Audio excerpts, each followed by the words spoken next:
Now, let's review the Activity tab.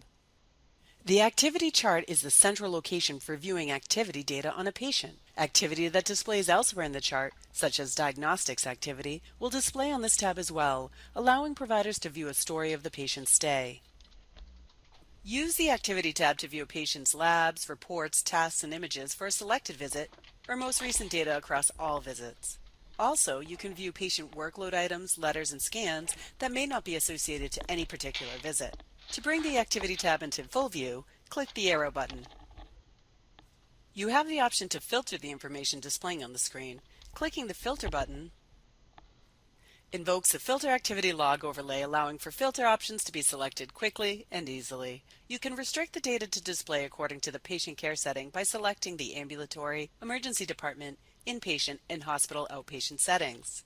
You can determine the amount of time you are looking to include for the display of information by selecting to include all time, 1, 3, or 5 years, or if you're looking for data related to a specific date, you can use the Go to Date feature.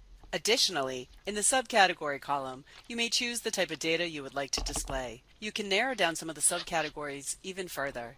Diagnostics, for example, allows for selection of category types. This can also be done for nurse allied health notes, administrative data, and letters and forms. Once the desired care setting, timeframe, subcategory, and types are selected, clicking Update will apply the filtered options to the Activity tab. Back in the Activity tab, note the view is All Activity in the upper right-hand corner. This button can be used to modify what we see. Currently, the chart is displaying all activity related to this patient, inclusive of the subcategories defined. By selecting this button, we can look at this information differently. Options here include displaying a full log of the patient activity, which displays a log of the information by activity date, whereas the display was previously determined by visit activity. Let's select the button once again to review other options.